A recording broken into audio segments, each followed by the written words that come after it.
So welcome everyone. Appreciate everyone coming out this evening for the June meeting of the Bronxville Planning Board. I'm Michael Goldman, and given that we have a number of folks here tonight, including many that may not have been to a planning board meeting before, I just wanted to quickly run through the sequence of how things will go tonight and how they generally go here, just so people know what to expect, and then we'll get into our agenda proper. So we only have one application before us tonight. There was another application that's been postponed. So that will be the Iona application that we'll be discussing in depth. The first thing we're going to do as a group tonight is we're going to designate the Bronxville Planning Board as the lead agency for this application. That's required, and council is here and can correct me, but that's required under state environmental laws, and that's the step we will take to commence this process. We'll then hear from the applicant, and they undoubtedly will have some experts that will also help walk us through their application, and I think we'll all learn a lot from that presentation. And during the presentation, the planning board will have questions for the applicant. We'll then also hear from our experts, either along the way or after. We have planning consultants with us here tonight, and council that assists the planning board, and having those experts is an important part of our review. We've also had the opportunity to receive the minutes of last week's Design Review Committee meeting. The Design Review Committee has already met with Iona to discuss certain aspects of the application. Once we've done all that, we're going to open up the public meeting, and that will give the public here an opportunity to come up to the mic and share their thoughts with us about the application and any questions that they may have. And then once we wrap up the public meeting, we will have a discussion among the planning board. But the thing I wanted to sort of make clear from the get-go is there will be no decision tonight, plus or minus, on this application, because the state environmental procedure that we commenced tonight. Today is the start, not the end of this process. That kicks off a 30-day clock of notice to other municipalities, the state, other parties that have potential interest in this application. Therefore, there will be no action ultimately taken, plus or minus, tonight. This is the kind of matter that often takes a number of meetings to ultimately resolve, and working the plan is very much what we do here at the planning board. So this is the first step, not the last step in this process. The one other thing is, I know some people may want to take notes, but just for your information, these meetings are broadcast on cable, but also the video of the meeting will be put on YouTube. I think, Christina, that usually happens pretty quickly, and so yeah, and so that will be available afterwards also, and it'll also run on the local cable channel. So with that as the initial set of just guidelines for how this is going to run, we'll dive into the business we have at hand. And I think the first item of business is to review and approve the minutes from our April meeting. Has everyone reviewed, and does someone want to make a motion? So moved till we approve the minutes. Is there a second? All in favor? Aye. Okay, terrific. So, as mentioned, the other application was postponed ahead of this meeting. Therefore, the only item of business tonight is the Iona baseball field project. And if someone's here to speak on behalf of the applicant, I think please go up to the mic and identify yourself, and we'll look forward to your presentation. Thank you, Mr. Chairman and members of the board. Good evening. My name is Janet Garris. I'm a partner with Del Bello, Dinellen, Weingarten, Wise & Whitaker. I'm here this evening on behalf of Iona University. Joining me this evening, we have a cast of thousands, and I'd like to introduce them for the board. And as they will come up and do their individual portions of our presentation, they will reintroduce themselves. So joining me from Iona University this evening, Mike Smeriglio, who is the SVP of Facilities and Campus Operations, his assistant AVP, Rich Murray, their general counsel, Susan Fiore, their athletic director, Mike Glabowski, and Joe Castaldo, who is the director of the Bronxville campus. Joining me on our consulting team, we have Kevin Herrick and Cynthia Reynolds. They are with the SLAM Collaborative, and they are the project architects for this project. And from Langen Engineering, our civil engineer, Lauren McMahon. So thank you for indulging us, and thank you, Mr. Chairman, for that introduction as to how the process works. We are grateful that the board will declare its intent to be lead agency this evening, and we respect the process and understand that there will be no other action taken this evening, and we may be here before you for a number of months. So a little bit about Iona University, as you may or may not be familiar with it. Iona is a private Catholic coeducational institution with its main campus in New Rochelle. They acquired the former Concordia campus, which is in Bronxville, in January of 2022. As I mentioned, the property was previously home to Concordia College, and they ceased their operations in the fall of 2021. Again, Iona acquired the campus in January 22. Since its acquisition of the Bronxville campus in 2022, Iona has invested substantially in this campus. They've made it the home of its New York Presbyterian Iona School of Health Sciences, and its flagship educational facility features the state-of-the-art Kelly Center for Health Services. The Bronxville campus also includes ample space for Iona's performing arts and its athletics. Iona is a member of the Metro Atlantic Athletic Conference and participates in NCAA Division I sports. This is a little bit of a departure from Concordia, who was a Division II sports participant. So a little bit about the property. The property that we're talking about tonight is located at 182 White Plains Road.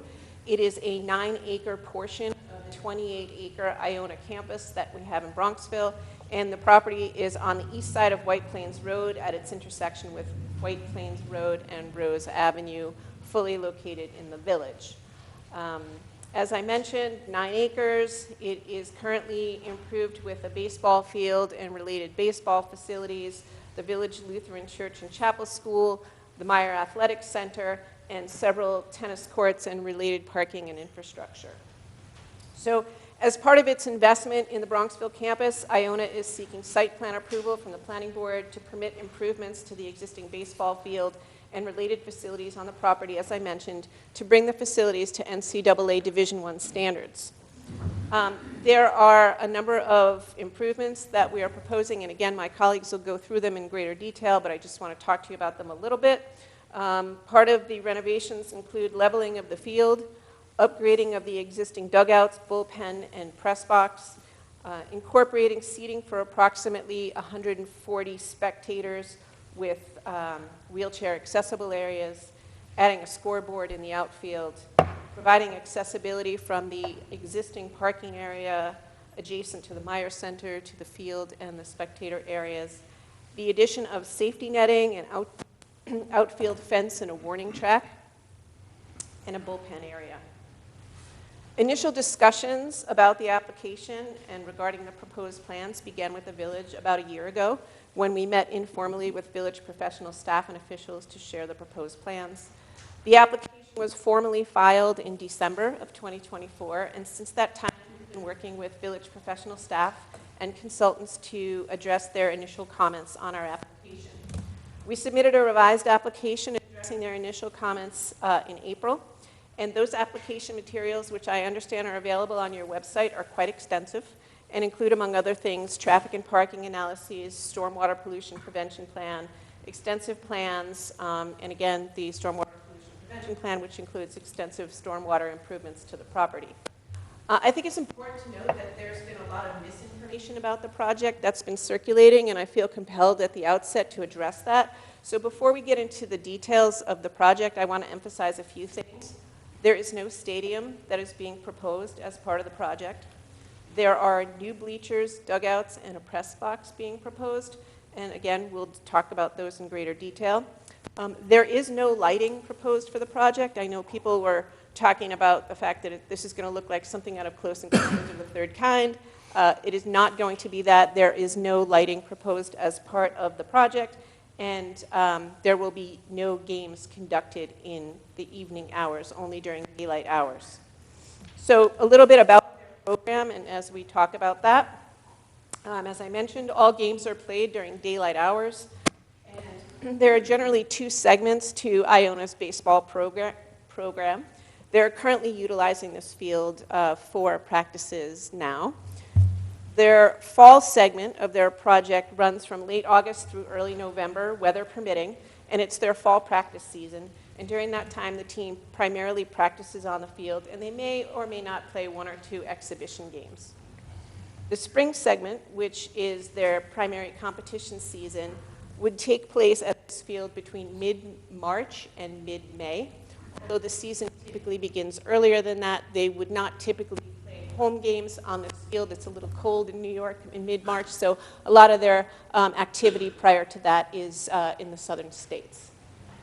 So typically they play between 16 and 22 home games a year, and again, that's what we would propose on this property between mid-March and mid-May, again, all during the daylight hours. As I mentioned, we don't anticipate you taking any final action this evening, but we'd like to introduce you to the proposed improvements to the project, and beginning with Kevin Herrick from the SLAM Collaborative. He will begin to walk you through that. Then his colleague Cynthia Reynolds will talk to you a little bit more about it. Then Lauren McMahon will present the engineering details for you. Thank you. Thank you. I'm Kevin Herrick. I'm an architect and partner with the SLAM Collaborative. We're going to walk you today through some of the specifics. I'm going to begin, before I pass the baton over to Cindy Reynolds, one of my colleagues, I'm going to begin with talking about the why for this project. There are a few key aspects that I'd like to go over that are substandard and actually not safe in the existing condition. Cindy, why don't we just go right to them? The next slide, please. We'll just go through them in order. Let's begin. Janet mentioned the leveling of the field.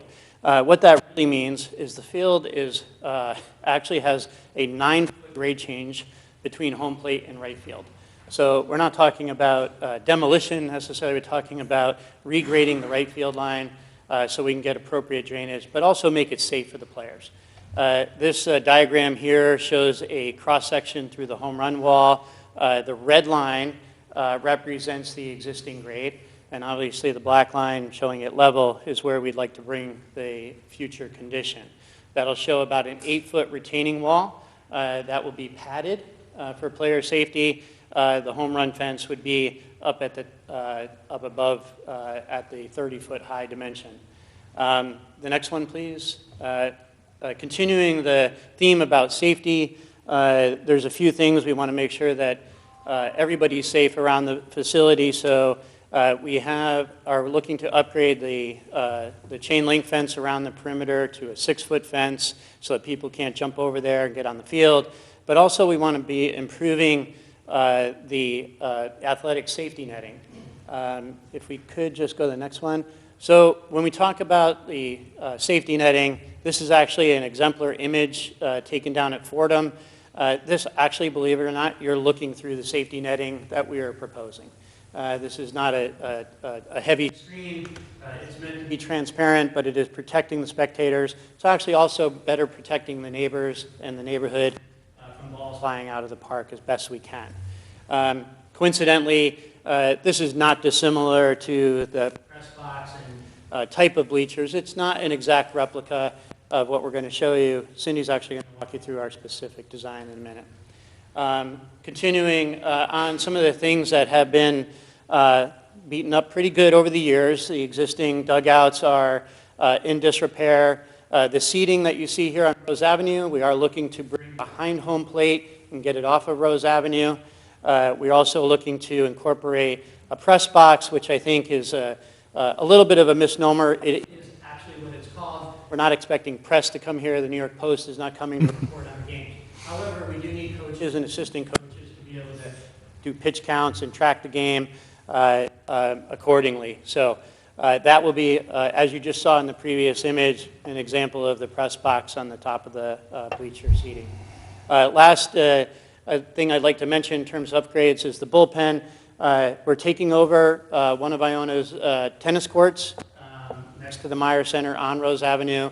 When I say taking it over, we're going to tear up the clay surface, and we're going to put down, the asphalt surface, and we're going to put down synthetic turf and create 2 bullpens there for pitchers to warm up and be ready to come in the game.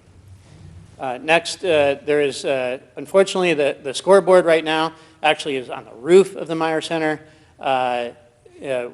We would like to put that down on the field so that actually both dugouts could see it. Only one of the dugouts can actually see the scoreboard. Probably be less visible around the neighborhood, quite honestly. Cindy will show you an example of what that's actually going to look like. Number 5 represents a batter's eye. I think many people might know, but for those that might not understand what a batter's eye is, it's a visual screen out in center field behind the pitcher, so that as a batter is trying to pick up the ball coming out of the pitcher's hand, he's got a black screen to see it and get some contrast. So pretty simple thing that can come up and down in the off season.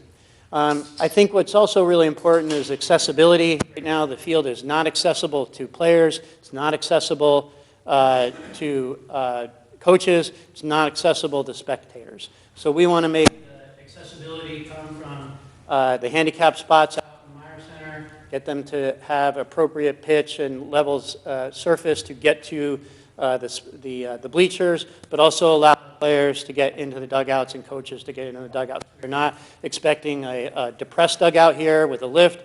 We want to keep it an on-grade dugout. Cindy will show you some of those examples. So a lot of what we are trying to do here is really restore the facility, improve the safety, improve the accessibility in the existing condition. Good evening. My name is Cindy Reynolds. I am the project landscape architect with the SLAM Collaborative. Can everyone hear her, or do you need to get a little closer to the mic? Yeah. Hello. Is that better? Yes. Thank you. Excellent. Thank you. My name is Cindy Reynolds. I am a landscape architect with the SLAM Collaborative, and I would like to go over the general organization and design elements of the field to help you better understand what it is we're proposing for improvements to the existing field. To begin, we are looking to incorporate safety netting. There will be a 40-foot safety netting around the perimeter of the outfield, and that will change to 20-foot safety netting along each of the sidelines, and then there will be the typical 40-foot backstop. This safety netting will be, as Kevin noted, it'll disappear pretty much. It's going to be black fabric vinyl, and it will work to make sure that the balls stay in the field as much as possible, keep them out of White Plains Road and Rose Avenue. The dugouts you'll see here, it's close to where they are right now, fixed up a bit and reoriented. We did get the field as far into the corner as we could so that we could get as much outfield and really extend the play and the level field area for player safety. The raised seating and press box is in this area towards the bottom. So the press box or the coach's box would be in this top center, and then there would be spectator seating to either side and in front. The bullpen that Kevin mentioned is down at the tennis court level. The scoreboard would be up near Stein Hall. The batter's eye would be in center field all the way at the back. And then we would also have the required warning track around the edge of the field, something that is not currently there, but very important for player safety. So something that's a little big picture that you'll notice about this field, there's levels to it, which is atypical of a baseball field. But you'll see that there's White Plains on top. We have an 8-foot drop in order to get a relatively level field. We then have another drop to get down to this existing connection, which we are going to renovate, which goes from Rose Avenue to the entry into the Meyer Tennis. And then we have another drop in grade down to the existing tennis courts where we will have the bullpen. So a little bit of imagery here to help us understand what's happening where. So you can see here the existing scoreboard, which is on top of the Meyer Center. I believe the Concordia sign has been removed from the top portion, but the bottom square is still located in that area, so we are looking to move that to just left of center field. And then this gives you an idea of what the batter's eye would look like as well. So it's really just at the center field area, and that gives the batters a clear backdrop for the ball coming at them. So it's something which is typical and necessary. Did we hear that that would be removed in the off-season? I wasn't certain of that. Is that, okay, Yeah, that's something that's needed for the game season. okay. So another view of what these levels mean, Kevin had shown a diagram which was kind of a little bit foreshortened, but you can see here the approximate existing grade that goes up, and what we're proposing to do is just dig into that grade so that we can get the players their level field. You'll have the netting posts and safety netting on the top of that retaining wall. So while they will be 40 feet relative to the field, they will be only 32 relative to White Plains Road. And there is existing 20-foot high safety netting out there now, just to give you a little perspective on what that would mean if you know what those look like. And then this here is the 20-foot sideline netting. There will also be a 6-foot perimeter fence to the ball field, which continues along the top of the retaining wall for safety, both to keep folks off of the field and to keep as fall protection along the retaining wall. This is the system that we are proposing to use for the retaining wall. It is segmental block, but it does have the capability of having the posts incorporated very close to the face of it, which helps us keep it as far as possible away from White Plains and really consolidates our footprint. These are a couple images of what those could look like. You can see that they can step with the grade, and again, in the ball field itself, it will have padding over it. So the majority of the wall will not be visible because of the safety padding. This is a view that we looked at last week. I thought would be helpful to look at again. You can see in the bottom right here, this is the existing field, a view looking towards the Meyer Center with Stein Hall. This is a similar view. We pulled back a little bit so you can see the corner post with the netting coming down, the foul pole, and you can see that it's very similar in that it's still the large open green space. The next image we also looked at last week. So you can see here an image of the back of the press box, and this up here is the safety netting and the backstop, the seating, the ramp up. So that's Rose going off to the right? Yes, yes. This is Rose Avenue here. The existing is in this corner again. So Rose Avenue is up on the right, and this is where the existing tennis courts are, which are now, we are proposing would be bullpens. So last week we did get some insightful feedback from community members and the committee. So we took a step back and did an update looking at some things we could do to alleviate the solid nature that folks were not pleased with in the image they saw last week. So you can see here, we did lower the screen fencing, the vinyl screen along the back so that it's not as high, but it's still screening the underside of the bleachers so that you won't be looking underneath where all the support work is. And then underneath the press box, we're able to push the screen back and create a shelf where we can incorporate some planting underneath. Will be irrigated to get water, and we will put shade-tolerant plants in the area. Again, last week, we looked at this image, a different view, the same area. You can see the screen netting coming up along the back, the press box, and a solid wall of the screen below. How many seats altogether? There will be approximately 141 seats, and that includes six locations for wheelchairs for handicap accessible seating. So we revised, so this is what we saw last week, and this week revised, so you can see that we took some of the screening and pushed it back so we could get some more green space in there. And you can see that the seating spills around, and then the accessible seating would be here and here and here, so 3 spots. And the accessible pathway for this is a really good view to look at that. So the Meyer parking area is on the far portion of the screen. We're proposing to have the entry to the ball field shared with that parking area and the main entry to Meyer Athletic Facility.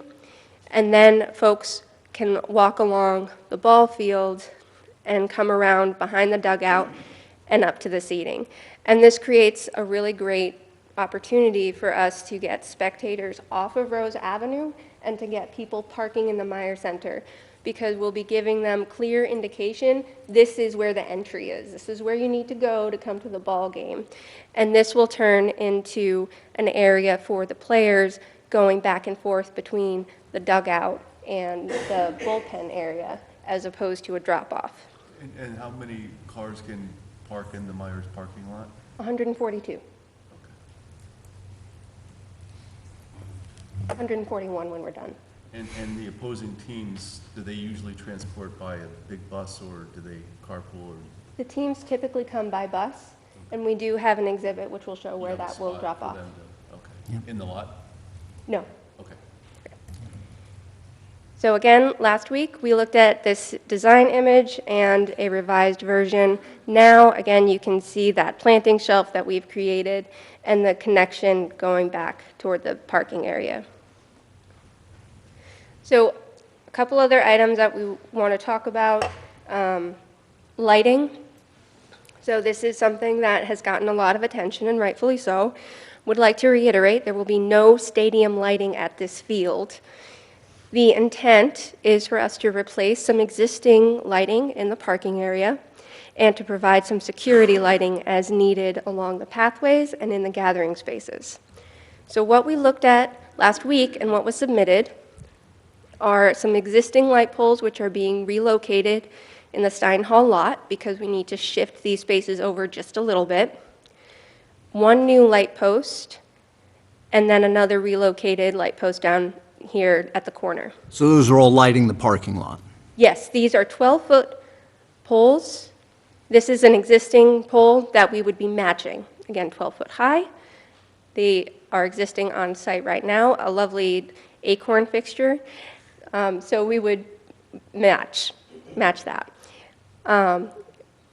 These 3 lights up here by the tennis courts, which we are converting one into the bullpen, there are some existing lights there which we are looking to convert into the pole lights. And then this floodlight here, this is not a great picture of it, but that would be located along the walk, mounted on the building of the Meyer Center, and then behind each dugout, behind the press box, and then over the seating. Now, we did hear some feedback from the community and the committee last week and had a conversation, and what can we do to better respond to and accommodate the community. So we're looking at examples or options for lighting. We believe we can omit this light so that we will still have only 3 parking area lights in this, or 3 new relocated parking lights in this area. There is another existing, which is to remain, so that should cover this area well enough. We're looking at omitting the lights behind the dugouts and behind the press box. We do still want to provide these 3 pole lights. The existing pole lights are there, they are in use, but they're pretty run down, and we would like to replace them to match the campus standard. We're also looking at a canister light as an option to utilize on the Meyer Center instead of the floodlights, which will have a more direct down illumination pattern and be much less visible from further away. And this will limit the floodlights to only the seating area, which is where, for security reasons, they would need to be there. And what hours would these be running? Would they be on? Are they only when the field is in use, or are they every night, all night? I believe that the current system is on dimmers, and these will be timers. They're on timers, and these would be as well. So we can get back to you with specific times of day. And the elimination is one tennis court for the bullpens? Yes. Thank you. So the other item that we talked about last week, we wanted to touch on again today, was the PA system, the public announcing system. This indicates the submitted sound system location. So on the plans, on the electrical plan, this is where we indicated there would be speakers. In response to what we heard and concerns about noise level, we would like to explore bringing the speakers in and locating them on the poles immediately, like in the infield, so that we're not projecting across the entire field, and that will enable us to keep the decibel level as far down as we can for a ball game. Are you anticipating doing any kind of study once you make this revision that would show whether or not any of this would be audible to the closest house? We have not done an audio study as of yet. I think we would be interested in that. Yeah. And even just knowing the maximum decibels that these can provide would give us an indicator as well. Yeah. Yeah, that would be helpful. Thank you. The next item to talk about, some planting. To start, we are preserving existing trees wherever possible. Unfortunately, there are some that the root systems will be compromised by the retaining wall and will need to come down because of that. But we are looking to replace them with deciduous trees and some evergreen. So we're looking to provide narrow deciduous trees along the roadways between the road and the netting. This will enable the trees to grow in their natural habitat, if they are a naturally narrow tree, so that they will not need to be pruned and disfigured to keep them out of the netting. We will incorporate some medium deciduous trees, so trees that spread out with their branching a little bit more where we can. And we are going to incorporate some evergreen planting behind that batter's eye, because when it is up, it is a bit more solid, and we'd like to break that up for the passersby as best we can. Most of the planting is going to be informal grasses and small shrub material. The intent is that it will be a simple, clean palette of plants that will be easily maintained so that Iona is able to keep it looking very clean and manicured. This is the plant palette that we're using just to give you a sense of the variety. So we're not looking to plant a monoculture. We're going to have a nice variety of plants. A lot of natives and adaptive natives, a couple of volunteers that aren't native. Pieris is not a native plant, but it's so beautiful and evergreen, so that's in there. So this just gives you a sense of what those are. And then, unless we have any questions about planting, I'd like to move on to circulation. Okay. So I'd like to step back again a little bit to kind of the overall organization of the field. What we're looking to do here is encourage spectator parking in the Meyer Center parking area. So this is an area that has quite a bit of parking available already, and Lauren will speak to that more in a moment, but we are also assuming that overflow parking will be accommodated on the main Iona parking area. I've been looking at too many old maps. So this is an existing pedestrian route, an existing pedestrian crossing, and you can see the image here. It's signaled and has a bus stop in that area as well, so it's a good spot for people to cross, and it connects down and will connect to our accessible pathway to get over to the dugouts and the bleachers. We are also proposing that bus drop-off for the visiting teams be across the street. Will it not be possible to enter the field as a spectator from Rose Avenue, or no? It would be possible, the way that we have it laid out at the moment. Mm-hmm. Okay. And maybe you'll address this, but what will you do differently to drive the spectator parking to the Meyer lot versus what exists today? Because it sounds like people are not proactively using the Meyer lot. That's a great question. So right now, there is not a connection between the Meyer lot and the seating area for the field. We are going to provide a very clear, distinct pathway and seating area. And that will go a long way to encouraging people to use it as opposed to taking their chances along Rose Ave. Will you be making improvements to the walkway, and are you putting signage over by where the conservatory signs are, for example? We have not discussed signage for this project, and any signage would need to go through a full permitting process. So that's something that if you feel it would be appropriate, we can certainly take that under advisement and look into it. And you'd probably also need, you also need signage to get to that overflow lot, because you'd probably have to go around the buildings to get to that. Is that how you get to that So one? we can incorporate wayfinding signage in our plan, and I don't necessarily know if that counts as signage, but we can discuss that. I think anything that helps us understand whether the flow will come from Rose Avenue or not is going to be valuable. Yeah.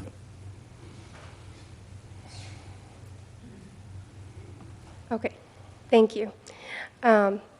The other point of consideration for field access, the dugouts are both ADA accessible, the seating is accessible, and then there is a double gate along Rose Avenue for emergency vehicle access. Heaven forbid it's required. The walk that we are proposing along Rose Avenue is being installed, or we propose to install it in order to keep the players off of Rose Avenue when they're going from the dugout area down into the bullpens. So that is the intent of that walk. We're not providing any sort of drop-off area or striping it, and we're certainly not going to be encouraging anyone to utilize it for anything other than players getting from one area to the next safely. So I think that about covers it for kind of the intended arrival sequence and some of the pedestrian safety items that we wanted to talk about. And we did start to talk about parking a little bit already. And Lauren from Langen Engineering, they have done a parking study, so she can talk a little bit more about that and some of the findings. Good evening, members of the board and the chair. My name is Lauren McMahon. I'm a project manager and engineer with Langen Engineering. We were retained to do the traffic study. So for the traffic study, very sophisticated. We had people go out there and count cars. Every half hour, from noon to 6 on 2 days, and from 2 to 6 on 2 days. We were there for 4 total days, 2 Fridays and 2 Saturdays in April. The majority of games would be played on Friday, Saturday, or Sunday afternoon, so that's when we did our parking study. So looking at the figure for a second, if you just forget the overflow parking exists, because we don't anticipate using it. Just looking at the parking south of the field and just north of the field, that's 165 spaces total, and of every half hour. How many? 165 spaces total, so that's just to the south of the field and including the spaces on roads. So of the 165 total, over the course of those 4 days and every half-hour increment, the maximum amount of spaces that were parked was 60. So with 60 spaces being using the most conservative number, there would be 105 remaining. And using a standard value of the transport to these type of events of 2 to 3 people per car, that would allow for 210 to 315 spectators. We would expect 130 spectators max. So there's more than adequate parking with the spaces that are immediately surrounding the field. However, we do have that overflow parking area. Could you describe how a driver coming along the White Plains Road would access the parking? I'm not familiar with the parking at the center there. It's a right turn in front of the sign building over there. So this is where the main parking area is accessed. Yep. So Can you get from one to the other, or if one is full, do you have to go back out to White Plains Road and access you the would other? need to go back out to White Plains Road to access the other. And there's no way to connect the dots? No, I'm referring to the two if someone comes into one, Those are connected. they are connected. The spectate- Thank you. these? That's helpful. Okay. And the overflow is what capacity? So with the overflow, that's 366 parking spaces total. So with the parking immediately to the south, to the north on Rose, and the overflow altogether is 366. And I think, looking at the 366 number, the maximum amount of cars counted on any of those given half-hour increments was 102.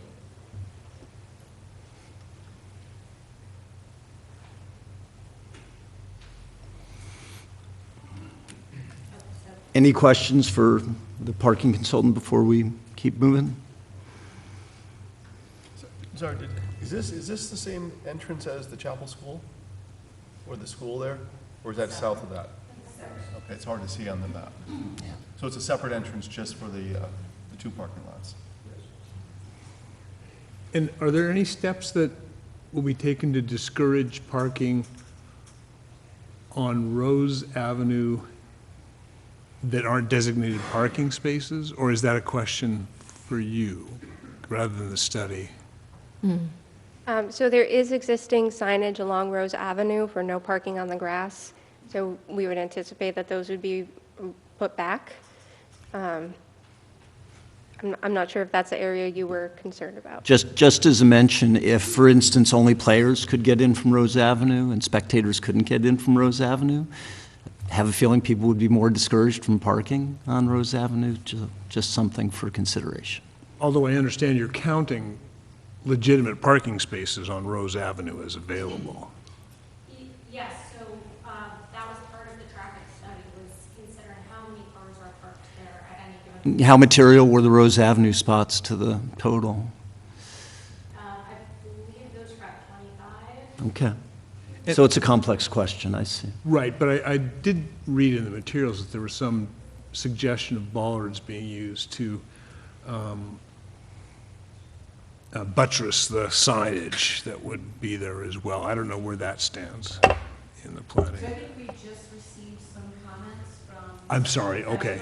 I jumped the gun. And we haven't had an opportunity to digest those. Okay. We're in the process. This is a first meeting, we understand. Exactly. Okay. But there are options that we can, Yeah, that they're great. exploring, I understand. I'm sorry to backtrack just a little bit about the access point from Rose Road to the spectator area. How do you actually get in? Let's say somebody says, takes the easiest means to an end and wants to be dropped off on Rose and wants to go in. How do they access? This is a spectator, presumably, Yeah, a because the players spectator. will be coming in that way. Right, just a spectator. If somebody does want to take the sort of easiest means to an end, get dropped off, run, up, off of Rose to the spectator area, how do they do that? What is the process? Is it like, an easy opening? Is it tricky? Do you walk upstairs? Like, what is because I understand how you access it. I like the idea that there's this, handicap accessible pathway that you've created from the two parking lots, the lower parking lots that go up, but it's a long way. It's, it's a bit of a trek. So if I were wanting to just, quickly get to the baseball field and spectate, I would, be inclined to use Rose Road. So in that case, how am I getting in? And is it something that could be, as, to Michael's point, made more difficult or inaccessible at that point for a spectator? So that's a great question. There is one accessible space existing on Rose Avenue. Unfortunately, my pointer doesn't work when I'm zoomed in, but what I have, All right, so there is an accessible parking space about here currently with a crosswalk to the existing curb ramp right here, or there's a walk that connects to this entry. So this is still going to be there. It's going to be a flush condition, so the access to this entry will not change. However, in order to get up to the spectator seating, you would need to go up this flight of stairs, and then you'd be able to go up the handicap ramp, the accessible ramp. From this side, you would come around, and there would be a flight of stairs here to a landing at field grade, and then another smaller flight of stairs to the seating concourse. So there would be multiple access points from rows into the stands? There would as be, proposed. yes. Accessible access is only from the Meyer parking area. Understood. Because we don't want to encourage more parking on rows to begin with, but it's infeasible to locate more ADA spaces in that area as well because of the existing contours of the road. Does that answer your question? Yes, I mean, I guess we're all concerned about Rose Avenue traffic and people dropping off and it getting bottlenecked, and so, you know, the easiest thing to do would be to restrict access from that point, but I understand that it's complicated. Yes, and it is something that we can explore in terms of restricting access from the points along Rose Avenue. It's something that we can look at what I options. mean, could you have someone during a game, obviously, is the concern. Could you have someone, a school official or a policeman from Tuckahoe or Bronxville there to sort of say, okay, if you're going to drop off, keep moving? Yes, Just and an idea. they do typically have, Or does that exist already for the? Please feel free to take the mic. Hi, Mike Smirglio from Iona. Yes, we would have event staff at the ball field for game day, and we have been in discussion with local, I believe the Bronxville PD, to help us when needed if we run into a situation where we cannot get someone. Isn't that street in Tuckahoe, though? It's up to everyone else to determine jurisdiction, but I believe the field is in Bronxville, the street is in Tuckahoe. Yes, but we were talking with both. We've Okay. been talking with the Tuckahoe Police Chief as well. Okay. They will get the call for Rose Avenue. Anything other than that, it will be Bronxville. But we will have our trained security staff present. Okay. And I think it might be a little overkill to restrict access from Rose Avenue because of 19 games, if there are those in place, because when you're having practices and if the games don't have a lot of spectators, the Rose Avenue area would be a good spot for a smaller crowd. Mm-hmm. Yep. And I would be actually, concerned about, I think that there's, the negative side of restricting it is safety concerns if you need to evacuate the stadium. Yeah. And Understood. so, that would also restrict Yeah. the exits. All right, should we keep rolling? Who's next from Iona? see if I so- can get this back up. I think we're moving on to stormwater management next. Yes. All right, so I'll just start off with, it's an existing field, there's some steep slopes. So and there's no existing stormwater management system in the field. Oh, there So- isn't no dry wells or anything like that? It just flows downhill. Yes. Okay. Exactly. And it's grass today, and it will be grass. So we are adding less than an acre of impervious area, which we are capturing and treating. And in addition to that, the entire field will be lined with a perimeter drain. The center of the field will have under drains throughout and will be supplemented with sand, which is well-draining material, to promote drainage through the field, to keep it dry. And all of that stormwater will be collected and conveyed to the green area, bottom right. I put a picture up here to show you a little bit of what these underground systems look like. There are void spaces in the ground that sit on gravel beds, and they get wrapped in gravel. So the water goes into these areas. This system here, we actually well over-designed it. You'll see in further slides, we're reducing it by 92% in the one-year storm, 80% in the 10-year storm, and 60% in the 100-year storm. As compared to current conditions. Sorry, could you flip back to the last slide, though? So I just wanted to explain a little bit about the system. It's 12,000 cubic feet, so 12,000 cubic feet to one person might not mean something else to the other. So I did a Google search of what's the average living room size in the US. It says 12 by 18. So assuming a 12 by 18 small room with 10 feet ceilings, this system is over 5 times that. So it's a significant amount of footprint as well as vertical depth of storage for water. Now, the systems operate on, one, primarily infiltration. So we had gone out in the field to do infiltration testing, which was witnessed by village officials. Prior to doing the testing, we do what's called a pre-soak.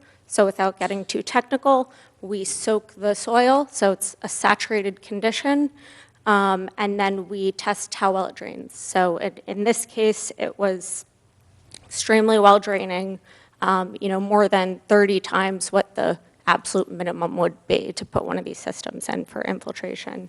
So adequate subsurface soils here for infiltration, and then in the event of an overflow, it gets metered out. So if you think of that, living room times 5 and a small hole where water can just slowly filter out over time, that's what the outlet control structure effectively is. And that's how we're getting to those really, really high reduced rates of runoff through both the infiltration and our outlet control structure, and just the sheer size of the system we're putting in. Is the system that you're putting in the largest possible system you could have on the field, or the one you consider to be prudent? So this is just, the size needed to get to those values of the reduction. So anything additional, you can reduce it further.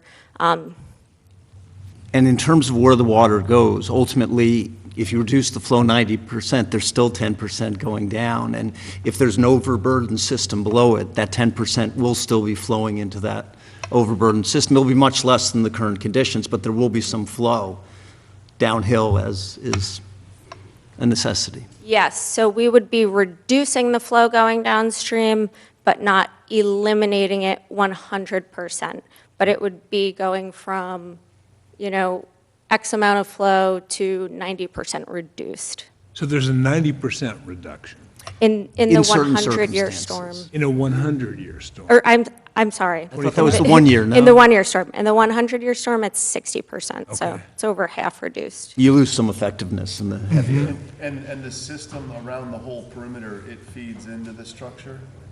Correct. So the large system takes the entire field as well as the spectator area. Similar to like people would put a French drain in their house, is that similar to what it is? Just trying to get an idea of what it is. Yes, yeah. So the drains are basically wrapped in a permeable fabric so that water can get into them. They have holes in them. It goes into this system. Yep. So it clearly is not going to increase the amount of runoff. It's going to significantly reduce it. Right. The runoff would be significantly reduced. Okay. Are there I any? mean, there's other issues in that whole area because Yep. but at least this will reduce the contribution of the field. Are there other design elements that impact this, like the terracing? Does that reduce the runoff as well, or is that not considered? I'm sorry, is the question the leveling of the Once- field? Once you've leveled it, you essentially have terraces, right? Terrace for the field, terrace for the, Yeah, so the leveling would actually help things. So the steeper slope that you have now will promote a faster runoff. So the more level ground you have, the slower water will have to concentrate and run off. But with the sand supplements and the under drains and the perimeter drains, that runoff would, In certain conditions, will the field itself flood because you're metering out how much can come out of the system at a certain point? Will the water flood the field? I do not believe so, but I'll get back to you. We can let you know what the peak elevation is in that outlet control structure, but Because the whole field presumably has a minor slope as it correct. comes down. So in a big storm, you would not only reduce the amount that comes off, but presumably as you're filling up the little green space there, you're slowing the amount that actually does run off as well. So it's lessened in both amount and intensity. Yes, and because there's such a well infiltration rate, it will actually absorb just back into the ground. Okay, so not just delays it. Some of it actually may not go moves. downstream at all. Yeah. Yes. Okay. There's no system today that it's getting conveyed to that is infiltrating. Gotcha, okay. Other questions from the board on stormwater? Please. Elizabeth, did you have? I did, but I didn't know if somebody was, just to sort of understand on very, very basic terms, with this 8-foot retaining wall, what you've done is sunk the playing field down. It's sort of like a big basin that collects the water, and then there's almost like a drain. That is this, this field. So as we've clarified, that it is improving the condition for this area of this playing field. But it has no impact on the surrounding, other than the runoff that was previously occurring is now contained. Is now being significantly reduced, correct? So it has no impact, for instance, on what's coming off the soccer field? Yes, Across no, the street. yeah. And then what we didn't talk about is that we also have a secondary, smaller system for the bullpens that's adequately sized for that area. And where does that get water from?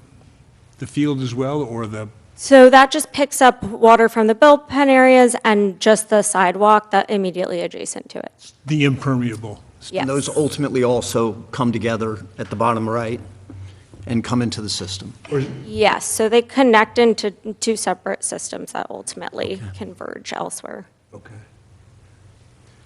Can you help me understand the calculation you did on how much impervious area you're adding and the sizing of the catchment facilities? How much we're adding? So we take files and calculate like how much is there existing versus how much is there proposed. So you said you've added 12,000 cubic feet to contain the water, right? How did you come up to assess that as the right amount? So I think I would need to get back to you because the project engineer the project manager for this job had a conflict tonight. Okay. So I'm covering for him, but my understanding is that it was the village's request to go above and beyond with the system to substantially reduce more than what will be necessary for New York State. I see. Yeah, because my understanding is your system is intended to both take care of the additional impervious surface, but also to take care of considerably more than that. That's Right, like this would be considerably oversized if we were just complying with New York State Sputies permit. Gotcha, okay. So rather than simply trying to remain neutral, there was a push to reduce it considerably to ameliorate. Correct, Okay. yeah. So it would just be helpful to understand how you think about sizing that, though, versus the existing baseball field, the addition of the impervious area. So whether that should, I'd like to understand what that ratio looks like at 12,000, and then we can talk whether it should be 10,000 cubic feet, 14,000, 16,000, but understanding how to think about that ratio of the baseball field size and the catchment would be helpful. But it sounds like the starting point for this analysis is what the state requires, and then there was a movement beyond that. Right, and I recognize it's comparing against nothing right now, so, Right. but I just Yes, would like to understood. understand the ratio. Okay. It's not comparing it against nothing, so you're not allowed to increase the runoff that's leaving the property. And so when you make improvements, you have to do something to handle that. Yeah, we understand that's the minimum. We're referring to as existing conditions, because if you don't do this, the existing conditions are what's going to prevail. So as we think about things, we're not just thinking about what's required by the state, but we're also thinking about, the existing conditions, and we're also thinking about what we would want that might go beyond what the state would want. So this is all helpful. Yeah. Yeah.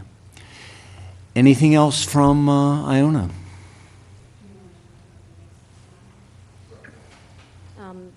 The reduction? Sure. So as we discussed, we did analyze, based on the village's request, the site from the pre-development conditions, before it was even a field in the first place. So we did look at that, and we reduced those rates of runoff. And then we also looked at, well, what is there today? And so from what is there today to what we're proposing, we're showing that we are significantly reducing the runoff from the site. Blue is, Or if you can read us the numbers for the blue, yeah, thank We you. can't see, these guys probably can't see.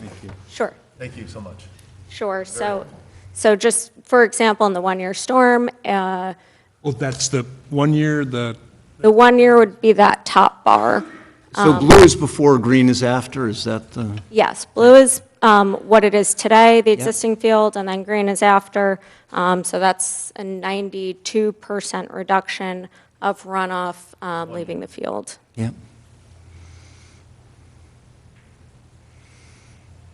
And there's less of a percentage runoff in the 100-year because it overwhelms things, even well-intended systems. Is that the right way to think about it? Yes. Yep, understood. in the case of our once every 10-year, 100-year storms. We do get a lot of 100-year storms. Yes. Okay. Anything And else? that's from, I'm sorry, the existing versus the, after the improvements. Yes, the blue is the existing, Right, and the green is after. yeah, And the blue runs off the page in the 100-year, right. or as the neighbors know. Yes. Thank you. Anything else? So that was it for our discussion slides. So we are open to, Any more questions for Iona before we move the agenda forward? I just have one question. Is there do you plan on opening the field to non-Iona games during the day? So other local TYA or Eastchester, are you open to that? Whoever's answering, maybe you could come to the mic, please. Because right now, you stated how many games you would have on this new field, and my question is this, and you're not gonna have games at night because you're not having lights, but are you going to open the field to other, like, call them the youth leagues or other adult leagues? Again, Mike Smriglio from Iona. Right now, we do rent out the field to groups. With this new field, we haven't really talked about it because it is going to be natural grass, and we do want it to stay during the summer and not get too beat up for when we need it in the fall. So our team comes first. There may be some limited reservations for the field, but we haven't even broached that subject yet. Right, we'll just need to think about it in terms of conditions, Yep. but understood. Okay. And I guess another question I have is the duration of the construction. I think it's shown as about, is it 10 months for the construction? 10 to 11 months is our best estimate. We don't have a contractor signed up at this point. We're not I see. to that point yet, Okay, but that's our internal estimate. right. But in Understood. terms of the type of construction, is it mainly grading and wall building and in placing the drainage system in? That's exactly the bulk of the work, is really grading that off, stockpiling the topsoil, and then constructing that block wall. That's an interlocking wall, so it's not like cement trucks will be coming in and out. There will be cement trucks at times. Sure. For the outskirts of the field and the sidewalks, but the main wall in the outfield is a block placed on top of a block. It's an interlocking system that locks into place. So we'll be doing that as a big portion of this. So when you get that work done, you've got the blocks interlocked and the cement put where the cement goes and the grades where they should be and the planting done, how long before the field's ready? How long, I mean, you gonna plant new grass? Mine doesn't take that long, but mine's not a baseball field. So we'd love to get it done very fast, but without a contractor on board, it's hard to estimate Okay. at this point, unless, Okay. Kevin, you have Yeah. a further. We would like to get 2 growing seasons in for the grass before we're ready for. So it will be years before this is used? It'll be what? It will be how many years from, if you had, Spring and fall, is that growing seasons? okay. It depends. So theoretically, a year to construct. Yeah. It depends a little bit on when they can get the seed or the sod laid down in terms of, because if they can do it just before fall, then it'll have the fall and then the spring, and then it'll be good to go. So timing is a factor for when it gets started and when it finishes, when you're dealing with grass fields. Okay. And some of these we may not have answers to until there is a construction plan and all the rest of it. So we understand that we're at the beginning here. If there aren't more questions for Iona, I just wanted, we have. I do go have ahead. a couple. Okay. With respect to Rose Avenue, I see there's kind of a sidewalk that you're using for players to go from the dugout to the pitching warm-up area. I think in some of the comments, there was discussion of whether that sidewalk should be extended all the way to White Plains Road to provide accessibility there. I think that'd be one question on what's your full sidewalk plan for Rose Avenue, and then secondarily, with more access potentially on that traffic flow using the crosswalk on White Plains Road, are there any adjustments that need to be made to that crosswalk, or in its current state, it suffices for your needs? So we received comments from the police department. They were, as you know, the same comments you're making now. We just received those. We're taking them under advisement, and we will see what we can accommodate. Okay. I have a larger question on the some of the variances that are being asked, on understanding what is existing non-conforming and what is being proposed. Do you want to go over those now or at a different time? Quick question, and we have counsel here. This is, if and when this clears planning, this is also going to have to go before zoning separately, and I think zoning will weigh in on those variances, but I'm looking for a head nod, yes or no, from our counsel there. Yeah. So I feel like we're not there yet. Okay. Is my instinct. Yeah. Yeah. We'll have opportunity is my guess. If we don't have further questions from the folks at Iona, we have representatives of the consulting firm here that has been assisting us in reviewing this. And I was just wondering if someone from the consulting firm could come up to the mic and just speak briefly about their review here, and if they have any questions or comments running out from that. I know you've already provided a letter to Iona that they've responded to, but it'd be helpful to hear from our experts. Good evening, Chairman. Rick Boland from KSCJ Consulting. We are the civil engineering consultants for the village of Bronxville. Just so the board is aware and all the attendees are here, we've issued 2 memos. We wanted really we're well aware of the issues that were brought up by the residents, by the neighbors. Full transparency, we were also the reviewing engineers for the town of Eastchester, and we are currently working with them alongside Bronxville to mitigate, or as best we can mitigate, the flooding issues along Crawford. And for those that aren't familiar with the area, Crawford is to the east of what you see as a softball field. And I've personally been working on the project for about a year, our office longer than that. That's a separate project from what we're dealing with here. Separate project, Yeah. but connected because there are connections from this area to that system. So, our interest, our best interest is in reducing the flows from this proposed project as best we can to help out the Eastchester system. We have reviewed this project twice already. What the consultants have, or what the project engineers and their design team have, is a second iteration. Just so everyone is aware, and I don't want to get into the nuts and bolts of stormwater, it's very boring, and I don't want to waste anybody's time here. It's already getting late.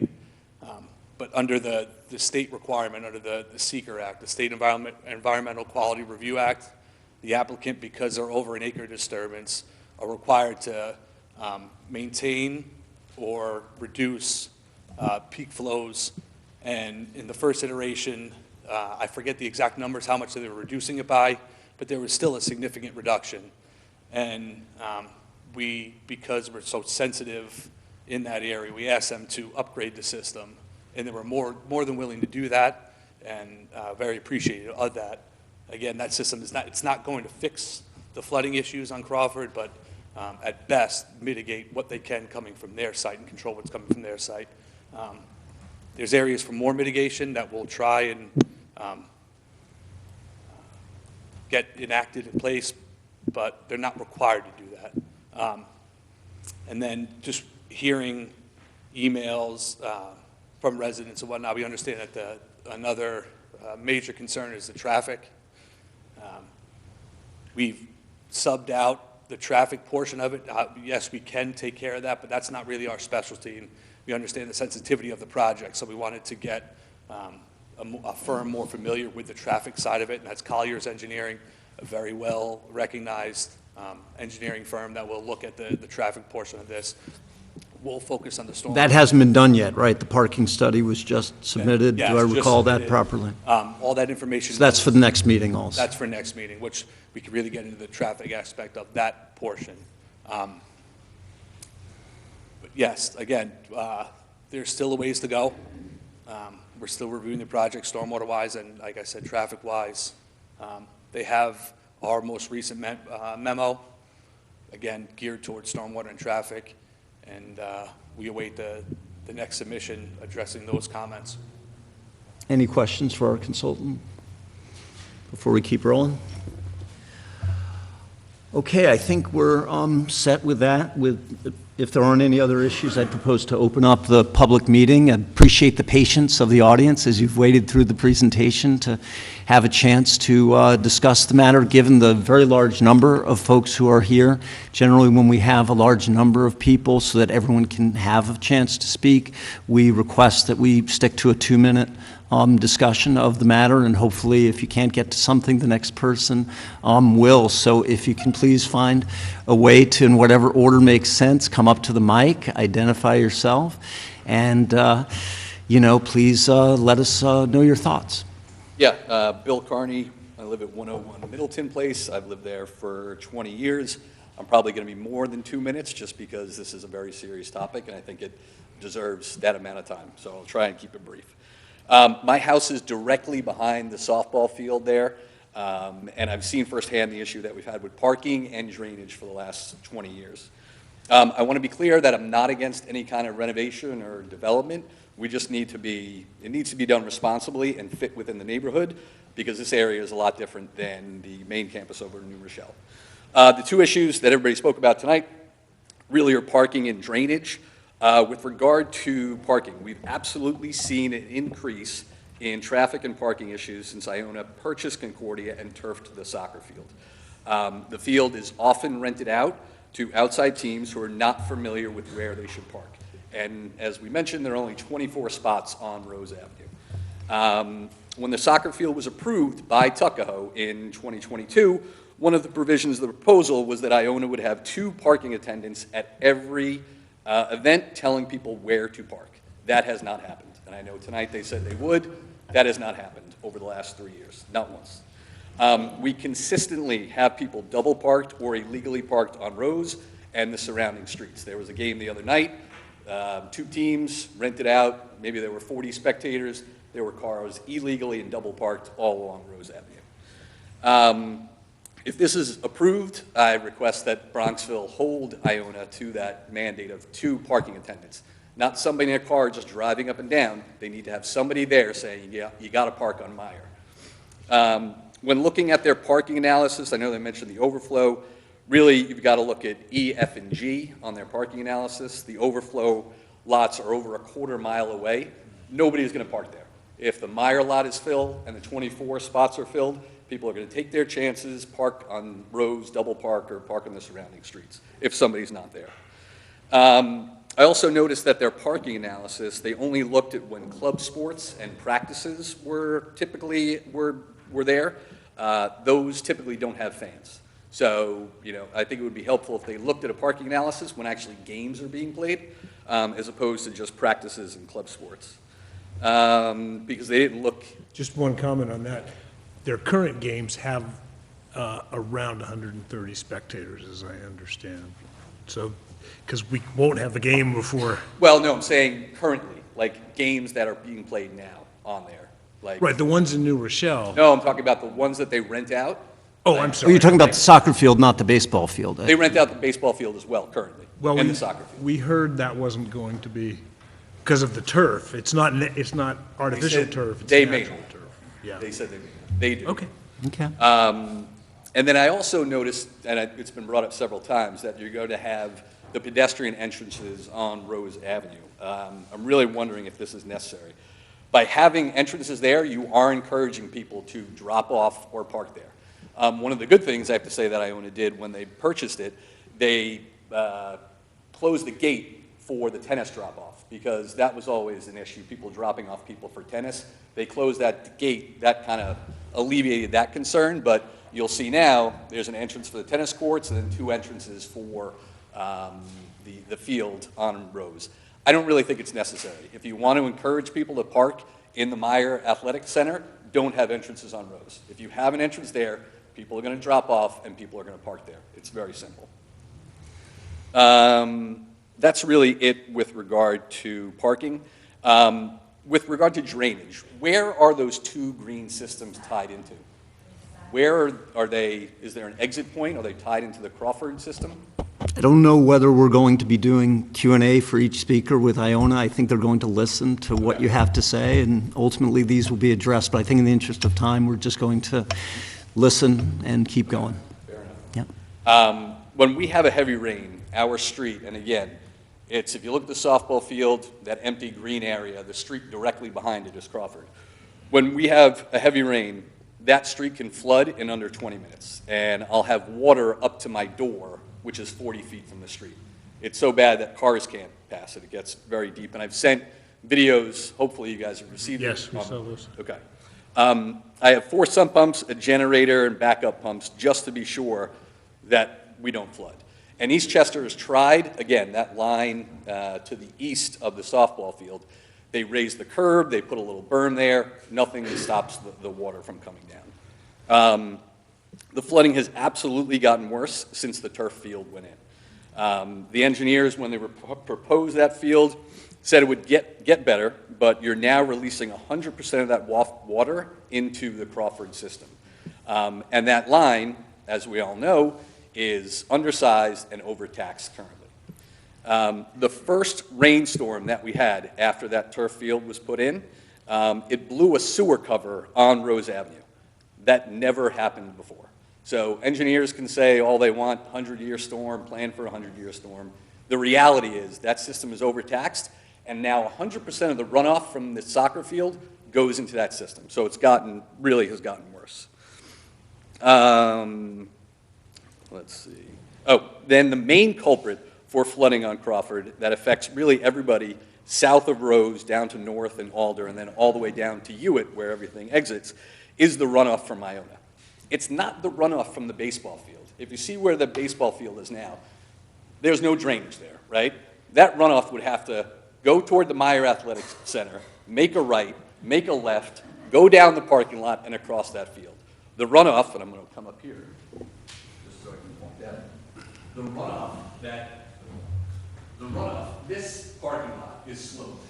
The runoff comes down here, down this hill, across the softball field, and then exits on the property. That's where your runoff is. So when they're talking about, this system is going to improve the runoff, I would virtually say there's got to be no runoff from the baseball field. It would be virtually impossible. There is no storm water management on that part of the campus currently. The parking lot, as I mentioned, is slanted toward the softball field, and water runs down that and across. Iona needs to do some stormwater retention on their field. We've complained, we've spoken to Eastchester, they've reached out to Iona, but Iona's been silent. I strongly believe that the field should not be approved without a comprehensive stormwater retention system put in. There's roughly 20,000 square feet. If you look to the left of the softball field, that green area, it's open space. It is never used. I've been there 20 years. Nobody ever uses it. They need to put some kind of retention system that stops the runoff from the parking lot and the softball field there to kind of maintain their stormwater. And it can't be dry wells. Dry wells are not an answer. Our water table is too high. It's not an answer. They need to come up with something. Christina, have you been keeping track of the time here? Well, I'm done. Okay, thank you. I appreciate Thank you. it. Thank you. Okay, who's next? Can you first give us your name? Yes, my name is Maria Sigorni. Yep. I want to apologize because English is not my first language, so I hope you can understand me. Second, there's no misunderstandings. We all read your plans, and that is a stadium. And the neighbors are going to call it stadium. Excuse me, if you could please address Yes, us, not the okay. folks from Iona. And now I'm going to read my statement. Good evening. My name is Maria Sigorni, and I'm the owner of the home located at 37 North Road. I'm here tonight to voice my complete and unwavering opposition to Iona's proposed Division I stadium project. Let me be clear. My backyard is directly connected to this field, and there's no version of this project. Excuse me. Yes. If you could please keep your voice Okay. down. There's no version of this project that is acceptable to us. Not now, not ever. We will not negotiate. We will not compromise. We will not allow a Division I stadium in our backyards, period. This project would cost Iona over $5 million of professional fees during an adversarial 5-year governmental review process, and then a likely denial, and they will be subject to reputational risk from day one. Iona's last-minute mail notification sent days before this meeting was vague and incomplete, and it did not clearly describe the size, scope, or intensity of this project. It was a deliberate attempt to downplay the massive impact this development will have in our homes, our streets, and our daily lives. Their proposal is missing key information, critical details about environmental impact, flooding, traffic, lighting, and noise. This lack of transparency is unacceptable. Let's not forget that during the Crawford project, this board acknowledged that the neighborhood directly adjacent to the field already experiences serious flooding. Adding a Division I stadium will only make it worse, and we will not allow that to happen. Let me say this plainly. If Iona moves forward, we will file an Article 78 every single time, and we will call the press, and we will organize our neighbors, and we will do everything in our power to stop from developing the property next to my home, because this will destroy the value of our homes and the peace of our community. This board has the responsibility to protect its constituents, not outside institutions. We're counting on you to do your job and shut this down completely. And I also want to present to the board a petition signed by more than 500 residents opposing to any scale of this project. Okay, thank you.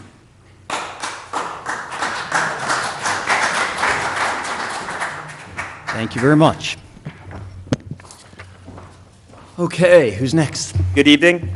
Thank you for the opportunity to speak. My name is Andre Sigourney, and I live at 37 North Road, directly behind the Iona University baseball field.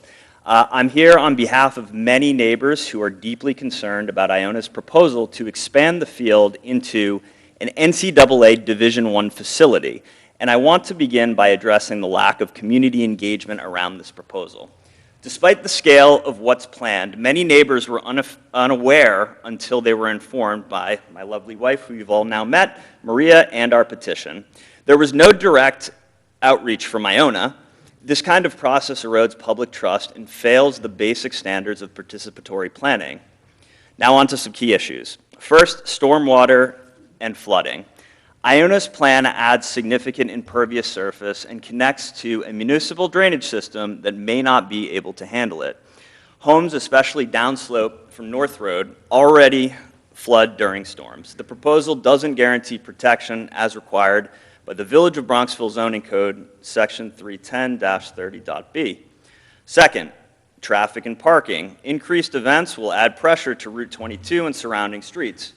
No new parking is being proposed, which means overflow into residential areas, violating Section 310-30.a3 of the Bronxville Zoning Code, which protects against that. I'd also be interested to find out if that parking study was conducted any time that there was a church service going on, or the chapel school was letting its students out or having an event there, or there were anything going on at the tennis facility.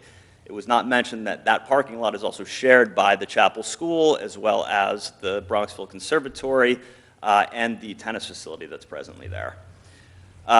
Third, pedestrian safety. There's no plan to address the increased risk for kids, seniors, and pedestrians. Fatal accidents have occurred across Bronxville, Eastchester, and Tuckahoe. This is a real threat, not a theoretical one. And finally, noise and light. I really appreciated the proposal. I also appreciated the description of the lighting plan that won't provide any light, and the press box that isn't for press. This is not just a college practice field anymore. Enhanced lighting and loudspeakers will dramatically affect nearby homes in conflict with Section 310-30.a4. The Kellard Sessions Review, which was provided, confirms that the proposal includes lighting fixtures and a PA speaker system, which we've all now seen, and advises providing complete details on fixture types, height, shielding, and more, which we've seen some of. While the proposal doesn't yet promise nights or weekend use, introducing these types of lighting fixtures and audio equipment without clear restrictions raises a significant risk. Without firm commitments and controls, adjacent homes face potential light spill, noise intrusion, and disruption. In short, this project violates the spirit and possibly the letter of municipal zoning protections. We respectfully ask that you reject the project and protect the community that you serve. Thank you. Thank you.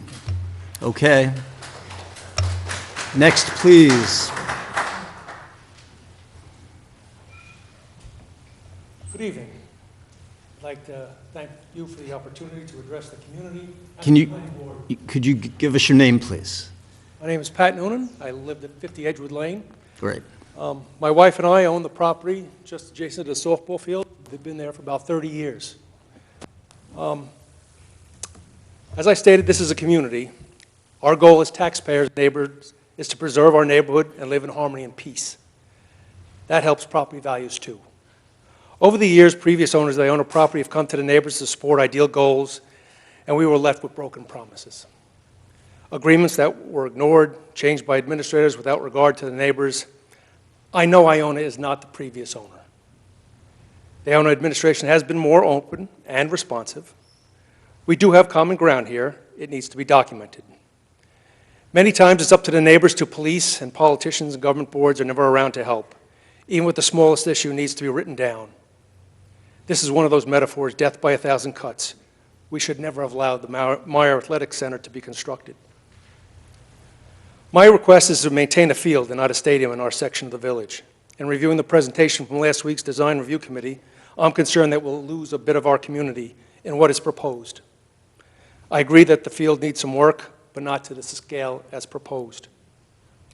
We need to have a written policy that only matriculated Iona students and visiting athletic colleges can use the entire Meyer Athletic Facility.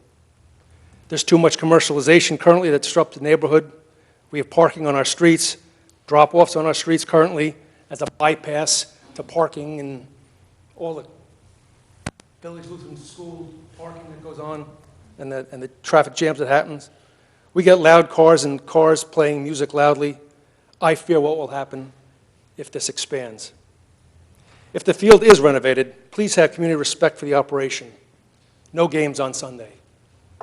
Please, no innings starting after 5:30 p.m. when we're starting our rest times.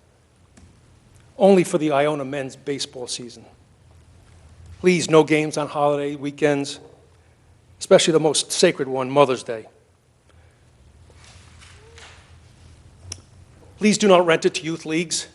Don't house any tournaments. The previous owners had outside Westchester baseball leagues, adult leagues, using the properties all through the summer. Please do not allow that. And please, no rentals of the facility. The renovations have a screen. Please allow it to be come down, raised just for the games only if you do allow that. The renovations have an installation of a scoreboard. Please do not allow a scoreboard. This is a Division I program with seating behind home plate. How long will it be that a video screen is replaced under the guise of outdated equipment and a big video screen goes up? The renovations have the installation of speakers, and I see that they did reduce those. But I assume what would be an intercom announcers, music between innings. Please do not allow speakers or a sound system. The Chapel School just installed one recently, and it's in use daily, and it blares through the neighborhood. I don't want anything more expanded.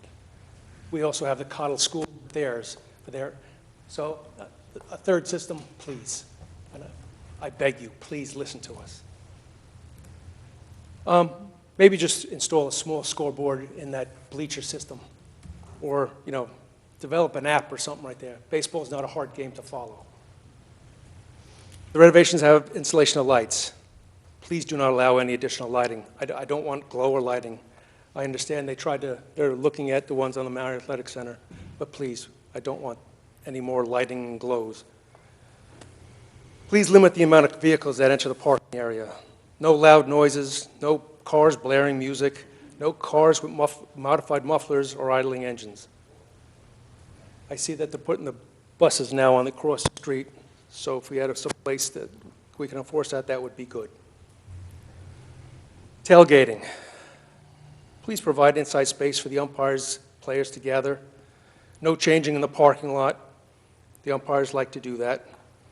We would like for others to have a chance to speak. Could you send us the remainder of the comments? We've read every letter. We'd be glad to read every comment. Okay. Let me just, please limit the signage too. We still have signs up on the softball field. And I'm concerned too about the flooding, because I think what's going to happen, it's going to cascade into our sewer system, and all our homes are going to be affected. Thank you. Thank you very much. Thank you.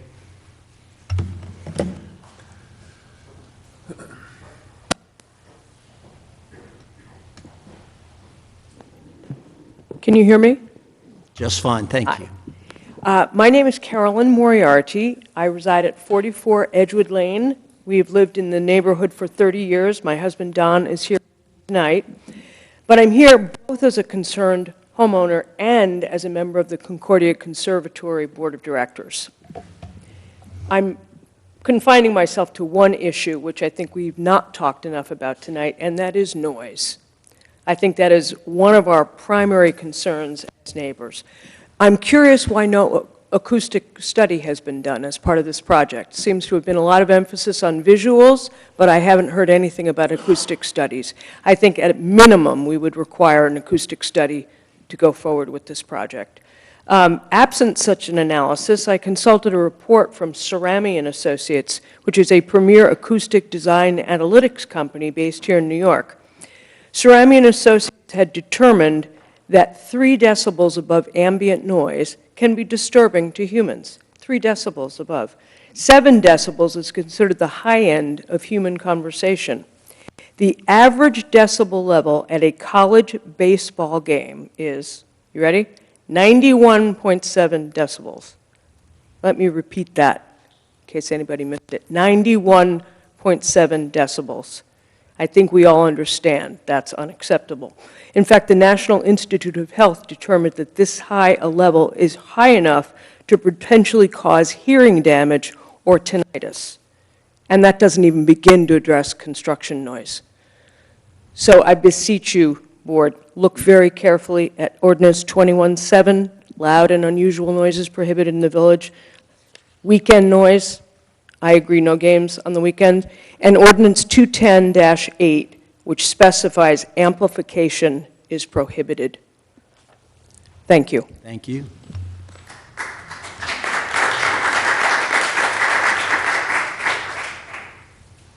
Are there others who would like to speak? Hi.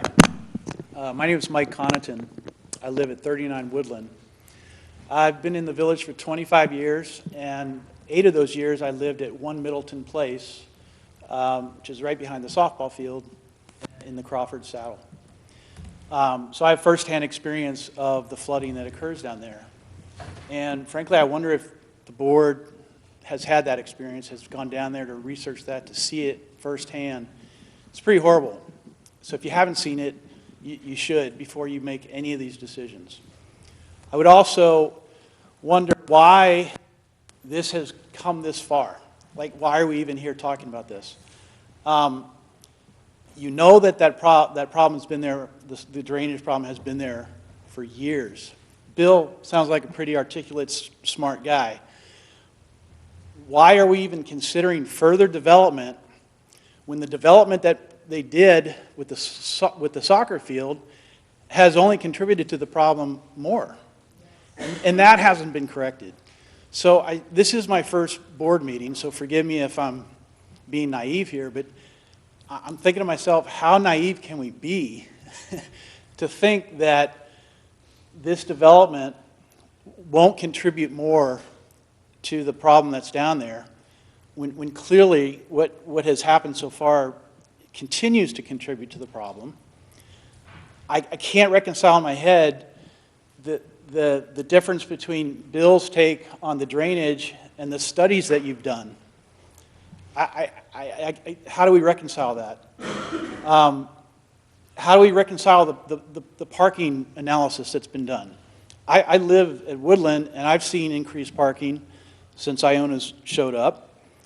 And we're going to rely on a 4-day study to make decisions on this? You all have to hear the firsthand experience. The horrible, horrible flooding that happens down there. The millions of dollars that have been spent over time on fixing houses to make our lives better after horrible damage that's done by the flooding. We compliment Eastchester for doing all they're doing to remediate the problem. My question is, why don't we let them finish that project? What's the hurry with this project? I can't get my head around that. Like, there's time and effort and money being spent on fixing that problem. And now we're going to introduce another variable that could potentially throw all of that out the window. That makes no sense to me. I'm sorry. I'm not a construction person. But anyway, I'm here to voice my concern about it. As I sit here today, and I've called some friends in Eastchester who have dealt with Iona, you know, it feels like a big fat foot in the door. I'm sorry. It seems to me that this decision should be made in the context of other projects that are going on, including the remediation that's happening down there, and it should be done in the conjunction with the overall plan that Iona may or may not have introduced to everybody regarding what they're going to do with the rest of their investment here. I can only imagine what the parking situation is going to be when the nursing program builds and grows over time. Do we not consider that at this point in time? At least we should have a discussion about, you know, the overall project here, the overall investment, and not have the death by 1,000 cuts as someone referenced tonight. So anyway, thanks for listening. I don't agree with the project as it sits today. Thanks. Thank you.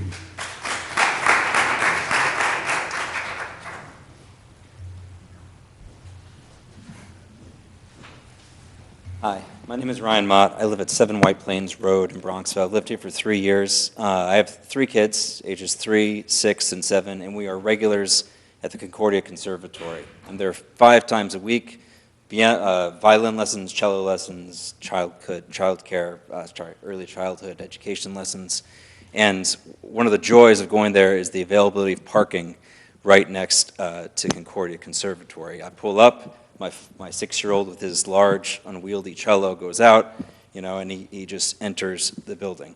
And that will dramatically change. And you would never know it from the parking assessment, because reading it, it doesn't even say that there's a music school there full of kids, right, that don't know exactly when it's right to cross the parking lot, that couldn't possibly go across White Plains Road.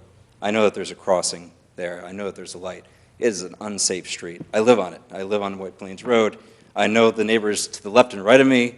I know them behind me. I never cross the other way because that road is, people just don't slow down.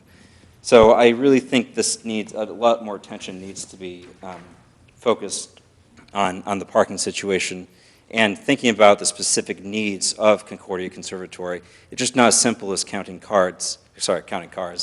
We need dedicated spaces. Otherwise, they're all going to be taken up, and I'm going to be crossing over from the overflow in East Guam to go over to the conservatory. So please take a careful look at that. One also point that I wanted to mention as it relates to traffic. I just want to point out, having gone on this path a lot, there's no, if you look over here, right, you cannot take a left out of here at any point when there would be a baseball game. Before 6 p.m., it's not allowed to take a left. So anybody that's parking here would have to take a right and go over Rose Avenue because they're going southbound. I know because I do it all the time there. So you can't, there's no way to go that. There's no left turns allowed out of the parking. And I didn't hear that mentioned, but that's an important consideration because it's going to increase traffic along Rose Avenue, which is what I think is what you're trying to prevent. So thanks very much for your time. Thank you.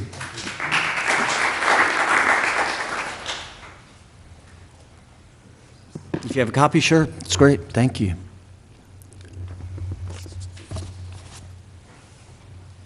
Hi, my name is Christian Witzke. I'm the owner of 16 Crawford Street in Bronxville at the corner of Middleton Place, right at the juncture near the bottom of where the softball fields come. We would request that this project must not be approved without a much more intensive project and commitment to improving and mitigating the stormwater and runoff issues that are caused by the Iona properties as a whole here in their current setup, let alone developing the land even further and increasing the amount of the impervious surfaces there. While we understand that there has been a token effort to put drainage into the field itself here, this is grossly inadequate to address the known and severe runoff from the property in question. They should be held responsible for not only a slight effort to reduce runoff from this small portion of the property, which appears to be all that their experts analyzed in their report, but instead should be a citizen of the community and understand the massive problems they're causing for their neighbors by permitting excessive amounts of runoff that cause massive flooding for many houses and areas throughout the street. We've experienced this time and time again, including being evacuated from our house by the fire department in the midst of flooding that caused dangerous conditions for us and our then infant son. While we've not been able to analyze the full methodology of the Langen report at this point, we do not understand how it could possibly achieve the reductions in runoff that they claim when the vast majority of the runoff from their property is arising from the contiguous areas of the land that are outside the dimensions of the field itself, and they're adding additional impervious surfaces that are below the point of the field where they're putting in some small amount of drainage. They've said that this is less than an acre of space that they are adding drainage to. As others have mentioned, this is totally disproportionate to the amount of flooding that their property causes. When we have heavy rain, the area floods in as little as 20 minutes, as others have mentioned. This occurs in storms that are considered less than a one-year storm level, which is because the storm is based on the amount of rain in a 24-hour basis. The issue is that the system on Crawford Street is overwhelmed in 10 to 20 minutes. And the amount of runoff, we can provide videos and photos of thousands of square yards of space that are feet underwater, comprising many millions of gallons of water that need to be addressed. And this project does nothing to address that type of volume of water that comes from their property. This project should not be approved without implementing a comprehensive system to address that severe flooding and runoff, which would need to include massive retention tanks underground throughout the whole area, including likely the entirety of the softball fields on the Iona property, as dry wells do nothing to address this given their small volume and the high level of the groundwater in the area. This should also only be done in connection with a comprehensive plan to improve and replace the drainage lines throughout the entirety of the span of Crawford Street, which is creating an unsafe and hazardous condition for many of the people and residents in the area, such as myself. Thank you.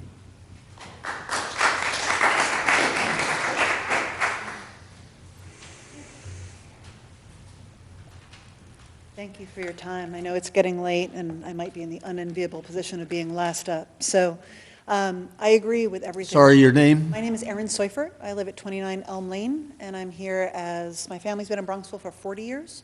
I am, in addition to being a Bronxville parent of 3, my daughters also attend the conservatory. So I'm here representing both the adjacent neighborhood, right opposite, basically parking lot G, as well as a Concordia parent.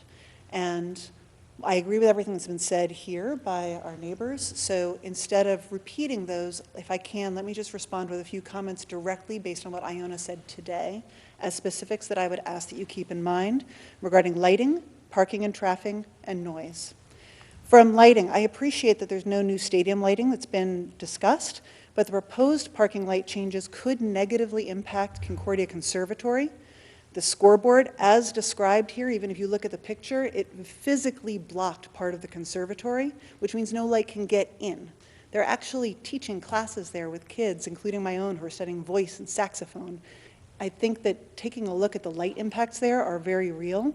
And the fact that they're saying there are no night games is relative, because in daylight savings times, it can go until 8 p.m. Classes in Concordia go late.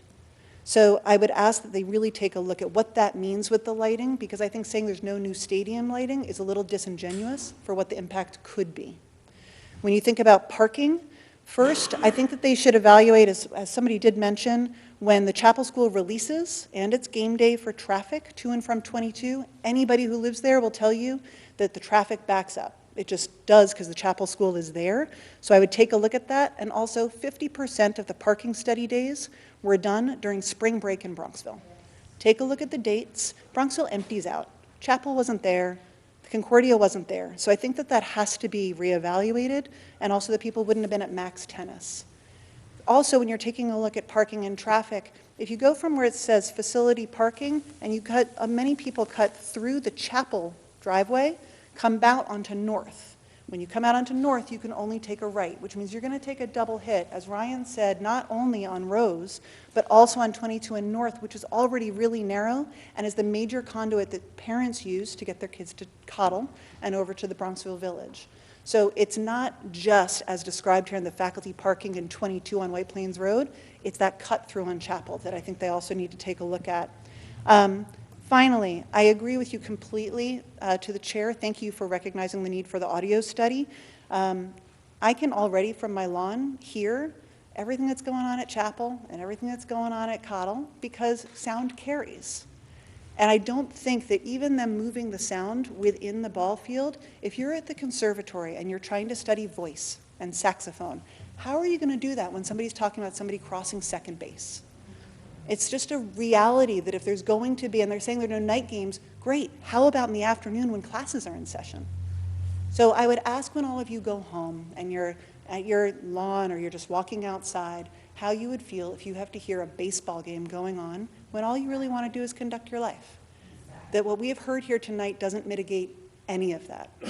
So respectfully, I would ask that they take a look at that, as well as finally on the parking that they were talking about with the ball games, with the players cutting across White Plains Road. As Ryan said, Stein Hall, there's a lot of little kids there. So their mitigation for their pedestrian traffic is potentially to send busloads of people who are attending games or cutting over from parking by Stein Hall where little kids are going to their music lessons. So while they've talked about pedestrian safety, they have not talked about student safety. So I would ask that you take a look at the lighting, the noise, the safety, and the traffic when you go through all of that. Thank you so much. Thank you. Thank you. Good evening. My name is Ruby Huang. I live at 6 Paddington Road. I'm also a Concordia Conservatory parent. Alongside some of the other key concerns expressed by my neighbors and the other members of the surrounding community, I would like to specifically address the potential construction impacts associated with the baseball field expansion. The heightened site work and construction activity, which is anticipated to occur from 7 a.m. to 5 p.m. on weekdays for the proposed duration of 10 months, will inevitably create noise, disruption, and congestion throughout the adjacent residential streets. In addition, the construction phase of the expansion will materially impact the daily operations and programming of the Chapel School, Village Lutheran Church, and Concordia Conservatory. As a parent of a rising sixth grader who frequently attends the conservatory multiple times a week, we are especially concerned about how the construction noise and vehicular traffic might affect individual and ensemble music classes for our son and his fellow peers. Furthermore, we would like to understand how the safety and security of the students can be maintained as the conservatory and the chapel school will be adjoining a very active construction site with large-scale commercial construction vehicles and equipment.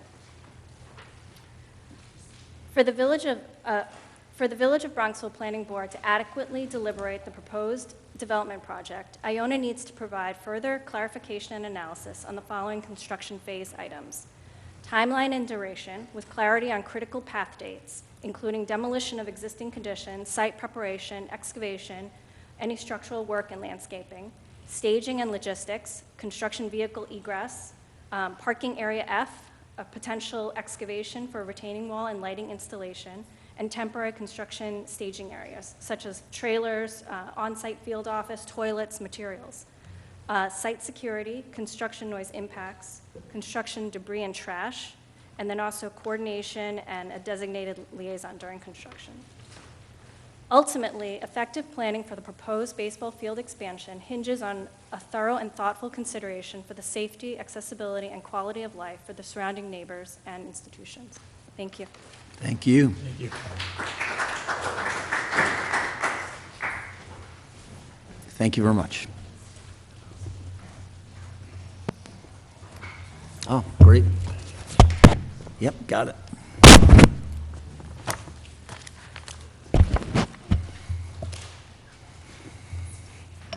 Good evening, members of the Planning Board. My name is Jamie Powell-Schwartz, and I've lived in the Village of Bronxville for the past 9 years. I live on Valley Road, and before that I was on Duesenberry Road. And I'm here tonight not just as a resident, but as a parent and a community tennis captain, and someone deeply invested in the well-being of our neighborhood. Both of my sons, aged 6 and 13, have taken tennis lessons for the last 3 years at Maximum Tennis Development Zone, which operates out of the Meyer Athletic Facility on Iona's Bronxville campus. They are a tenant of Iona, and before that, they were a longstanding tenant of Concordia, when it was known as College Racquet Club. It's a beloved and accessible community tennis center. Unlike private clubs in the community, it requires no membership fees, and that means it remains open to everyone regardless of their income or their pre-existing social connections. It serves children, adults, and seniors through year-round programming, clinics, teams, and USTA tournaments. I also captain a team there made up of local residents. The proposed ball field expansion would eliminate at least one of the outdoor courts permanently and shut down all of the indoor courts for a minimum of 10 to 11 months, according to Iona's plans as submitted. And if Maximum Tennis is allowed to continue its operation at all after that. It's a devastating blow to a facility that plays a vital role in keeping the community active, especially in the winter months when indoor court space is already scarce.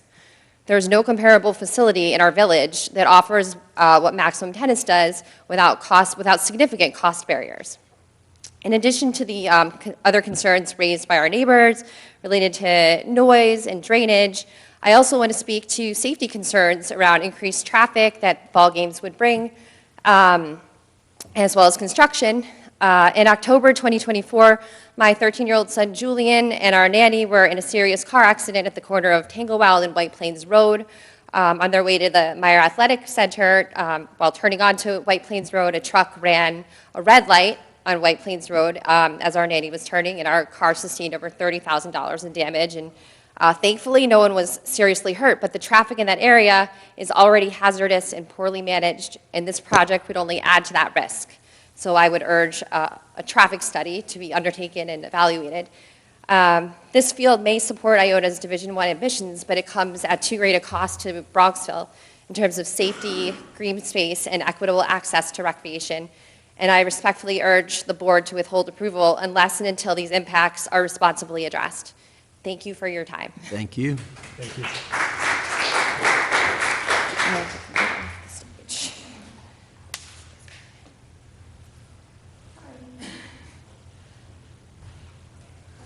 Hi, Ed O'Reilly, 1 Middleton. So I'm in Mike's former home. We are the last house. We back up, literally, on the softball field. We have now 4 pumps. They are continuous all day. I also have a question about the tunnel that passes under my property that serves the drainage of the college. That crosses through Bronxville, outside of Eastchester into Bronxville. So that has to be a consideration. I arrived late. I'm sure there were a series of questions and answers and things that were covered. The only question I have is Iona's intention. Right now they're in MAC. They're in the MAC league. My expectation is with the development of this stadium, they'll be looking to move to A10 or some other opportunity. They may increase games, but more importantly, will increase number of people coming to a game at their field. There would be no real reason. You know, the field has been adequate for a Division II, top Division II program in the country for years. It's now going to Division I. They can make a significant change to that field, but I think the goal is to move up into a higher league, which A10, which could double their games and cause an issue with 3-4 days typical NCAA tournaments, 3 or 4 days, 1 game, 2 games, best 2 out of 3. If anybody's watched the Duke games with some former Bronxville people in it, that's the way the tournaments happen. So it's just some questions. Yeah. So we'll make note of the question. We'll follow up. Yeah, I think the flow studies and things are the most important at this point because it's inadequate. Yep. I'd like to see, since you brought it up again, if the team could look at dye studies, not only 100-year, where the flows go right now off of that field, because I think the contention that it flows out the other way is accurate, and then the speed. So you have a 100-year storm, 24 hours, but we typically get a 4-hour deluge, and that's when we have problems. So it may never be a 100-year storm, but we have a 4-hour deluge that drops 2 inches. My house is an entire island. I cannot get in or out because of the inadequacy of the system. Now, I know that's a discussion between Eastchester, Tuckahoe, and Bronxville, but again, I think it's been best until the system is upgraded and the throughway is put down to the river as been proposed at this point, it's inadequate to handle what's going on. Thank you. Thank you.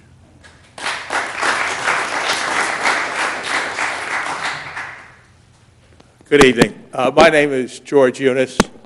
My wife Judy and I have lived at 40 Edgewood Lane for 47 years. So I guess we get the prize tonight. Congratulations. I'm going to make it short and sweet and to the point. Nobody loves progress more than I, particularly with athletics. However, we have been in our house for 47 years, and for the first 37 didn't have a drop of flood water anywhere. That is not the case anymore, okay? Adding 1 more square inch of impervious membrane to our town without thorough studies, and I admire the engineer who told us all about the cubic feet per second and how it's going to mitigate. I don't buy it, okay? Maybe show me more. Let's talk about the history of Concordia and Iona and parking. When Concordia was in full swing, it was great for everybody. We had wonderful kids running all over the place, except we had cars parked on every street in our area. And I don't see anything in this plan that's going to stop that. the more active this field becomes, the more parking is going to occur on our streets. The parking survey that was done, frankly, I don't want to be too accusatory, but I think it's invalid because the facility right now is operating at really not full capacity. I can tell you that the parking lot adjacent to Stein Hall was usually jammed when school is in session, having taken my grandchildren to the Conservancy for music lessons. So I think we really need to look very hard at the parking. What I have seen tonight is completely inadequate for a first baseball facility that will be used by a lot of people. Also, nobody, you need to walk in this area as I do. Nobody is going to walk from the facility parking to that baseball field when they can park on Rose Avenue and Crawford and Middleton Place and York Place and all these wonderful streets back there. That is going to be filled with Iona University parking folks. So I'm not telling you don't approve the project, but I am begging you to take a good, long, hard look at this project. Let's talk about common good. This is not for the common good. This is for Iona University. And it's going to impact the common good of a lot of us. Thank you. Thanks for your time.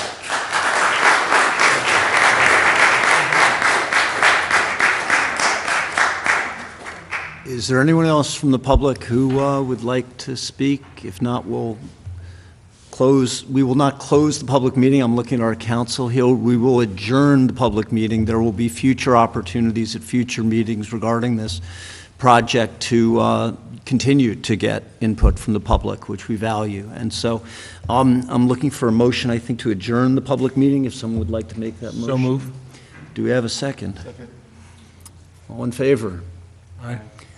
Okay, so I think our next order of business, as we approach our conclusion here, will be to take the formal step of designating the Planning Board of Bronxville as lead agency for this project, and I have some language that I'm hoping someone will make a motion to this effect, that this board declares its intent to be lead agency for SECRA review in this matter, and that village staff and consultants take the appropriate steps to circulate the relevant documentation to interested and involved agencies. Would someone like to make that motion? So moved. Is there a second? Second. All in favor? Aye. Okay. And I guess the last item would be whether or not we feel that, we should have discussion on this matter tonight, or whether we feel that we've learned so much on all sides that we might want to have a little time to consider before we have discussion. I'll leave that to the members to consider. I think you're right. I think we have, our main task tonight was to listen and absorb, and thank everybody, Iona, the consultants, and the public for lots of useful information. Is everyone okay with that? So again, thanks so much to everyone for coming out tonight, the applicant, all the neighbors, all the members of the community. All this input is valuable, and with that, I'll ask for a motion to adjourn. So moved. Second, somebody? All in favor? Thank you, everyone.